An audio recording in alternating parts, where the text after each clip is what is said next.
All right, finally made it out to Austin, Texas, and at our first event here, Cars and Coffee at COTA. And not too far, right around the corner here, is going to be where we're going to be setting up shop with the DRVN Labo HQ. So let's take a look at some of the cars and community that they have to offer here, but super excited, so let's get into it.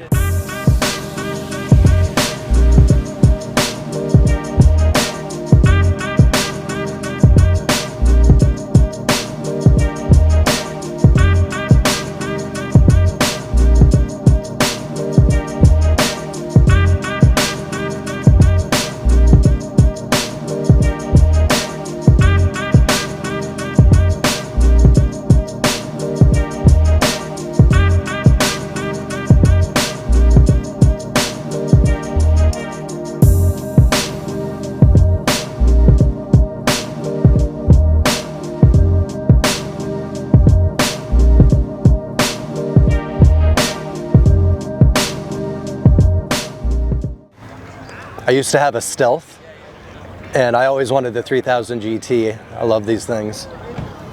Just love the Mark IVs. Not cheap these days. Yeah, this would be my daily driver. Seeing this makes me go, I might.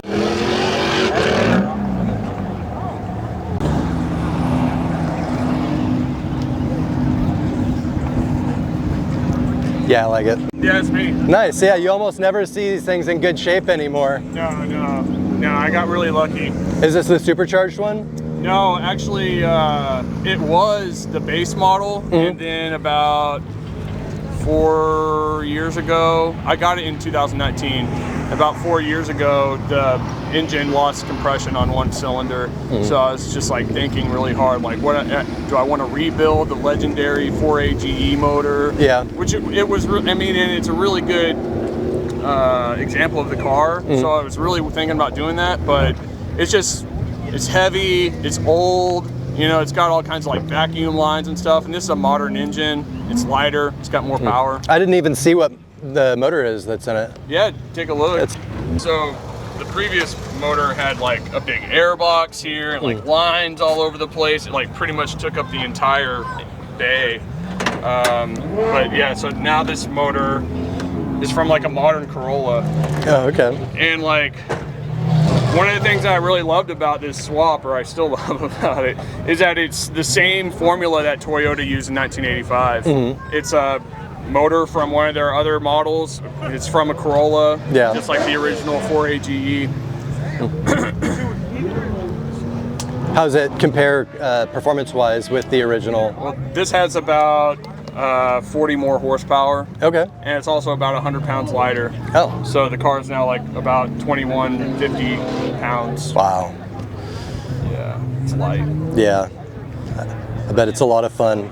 I always thought if I get back into autocrossing, this is what I'd like to use. Yeah, man. Yeah, you can find them not in this kind of condition, but I mean, if you look on like Bring a Trailer or something. But so the guys that did the engine swap here, well, they're up in Denton, but he autocrosses his. He has one of these as well, and it's completely gutted. It probably weighs 1,500 pounds, and he's put all kinds of different motors in it. But this was, I ran into the guy who did the swap here at COTA at Cars and Coffee, or was it? No, it was Radwood. Now it's while my engine was blown, and I saw it and I was like, yeah, I think I want this. Yeah. I mean, anybody who can keep these alive, I have a lot of appreciation for. So. Oh, yeah, appreciate that. Yeah. Sorry, go ahead.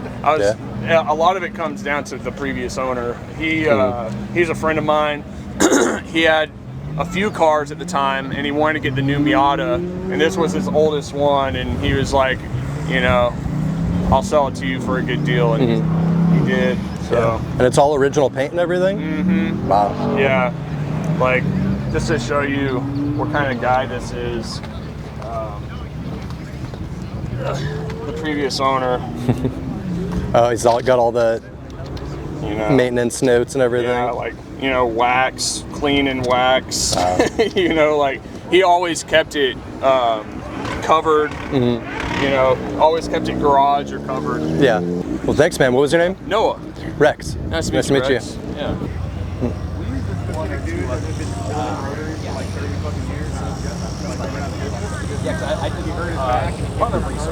Got the V-mount intercooler set up.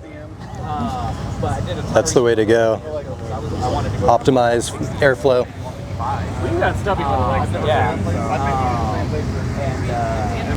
You don't really see a whole lot of RX-8s anymore. Yeah, the RX-8s. I used to have an RX-8. Yeah. It was fun. It was like, I don't know, I felt like there wasn't as much that I could do to it, which is one of the reasons I didn't keep it. But I always wanted the FD. That's the one to have. And they're so timeless. Look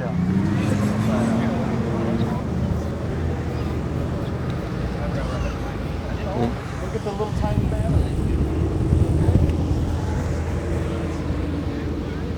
Got the Enki wheels on it. Nice.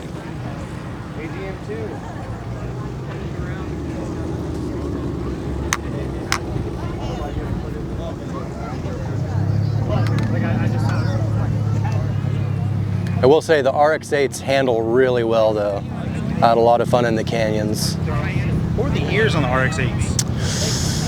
I want to say it was 2004 that they came out, if I remember correctly, to 2007. Don't quote me on that. Oh, right-hand drive.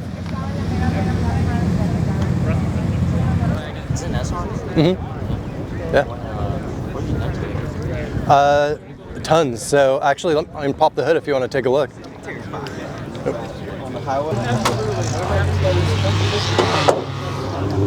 Thank you. So yeah, it's got a GT3076 turbo on it, Tomei turbo manifold, HKS cams. Man, so many things. It's hard to remember going through it. But makes between 350 to 400 to the wheel right now. Why do you run such a big turbo? Honestly, that's just what I had. But I have a GTX 2871R that I'm going to be swapping into it. So the ball bearing turbo. So yeah, I'm not too happy with this turbo. I think it's too big. Yeah, I've heard that they're this full time is.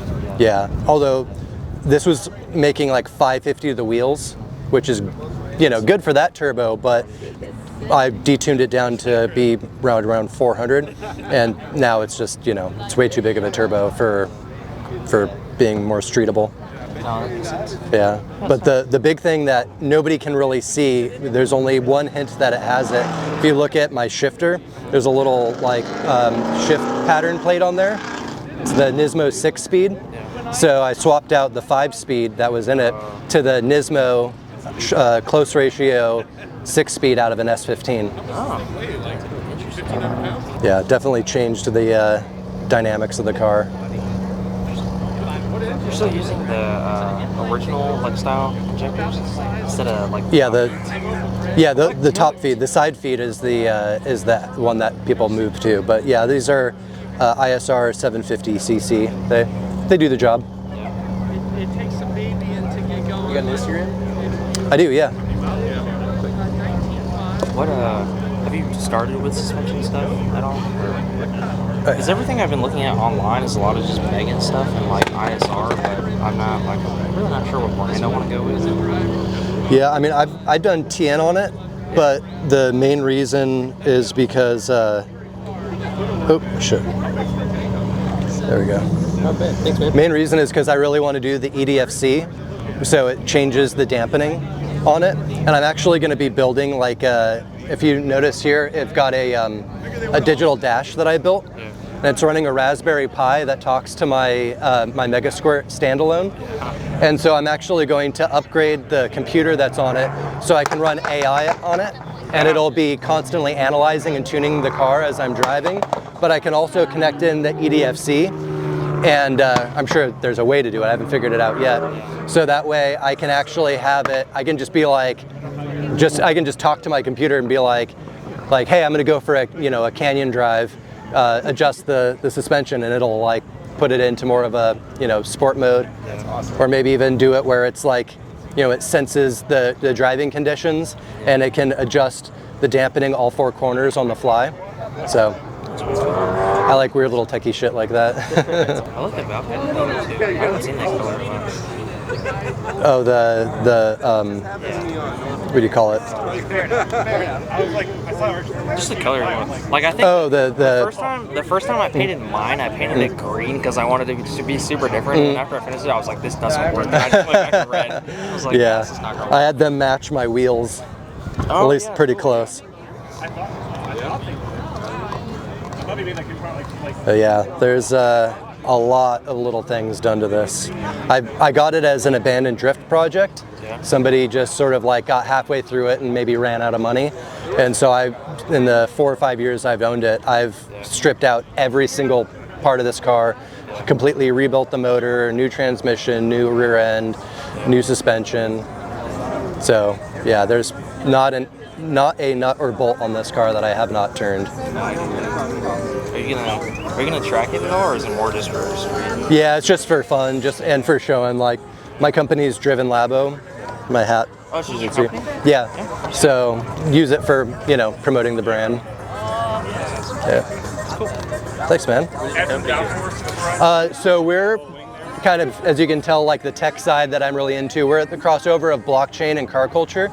So what we're doing is putting together an app where you can invest like you would with like Robinhood in stocks, but instead you can co-own ultra rare investment grade collector cars. Wow. So we actually own Paul Walker's Ferrari 360 Modena. Wow. And that's the first car that we've launched with. So people can become part of like a close-knit community of co-owners and own a vehicle that is gonna appreciate in value.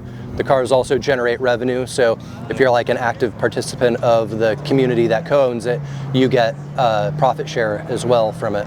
So it's like a kind of an alternative form of investment for automotive enthusiasts. That's awesome. It's coming. Yeah, I just moved to Texas last week. Oh shit. Dude. And I'm like, I'm gonna need some AC out here. It's already started, man. Yeah, it gets hot out here. Yeah. I think I'm gonna do an electric compressor.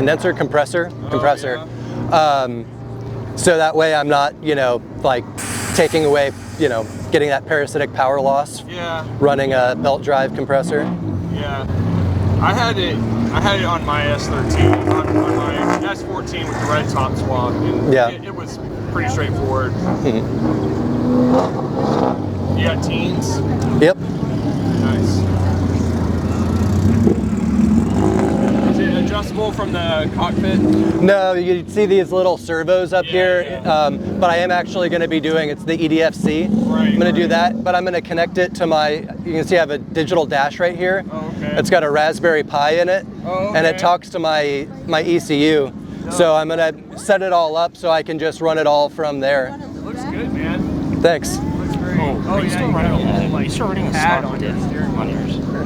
Differential? Yeah. It's the, I put in a 350Z viscous LSD in it. Do you know how much those are rated for? Because I'm putting a small block. Power-wise? They make for like 5 or 6. Oh yeah, it should definitely handle that. Yeah. I've heard people running 1,000 horsepower on the stock 350Z diff. Is that the one that uses like the J something axles? It's like J35 or something. You can, yeah. If you're going to swap it into to an S chassis, a lot of people go with the J30. Yeah. I think is what it is. Although I put in the 350Z axles in this. Yeah, okay. Do you have to change hubs too, or no? I didn't. I'm thinking I mightn't have needed to, because you know how the CV joints, like they compress. I had to completely compress mine to get it in, and so I think it's giving me a lot of like vibration through the drive line. So I'm gonna possibly see about switching that out so it drives a little smoother. But hey, it's served me well so far. It works, man. Yeah. I do appreciate talking to you. It's Mateo, by the way. Oh, nice to meet you. I'm Rex. Nice meeting you. Michael. Hi. Nice to meet you. All right, take care. Thank you.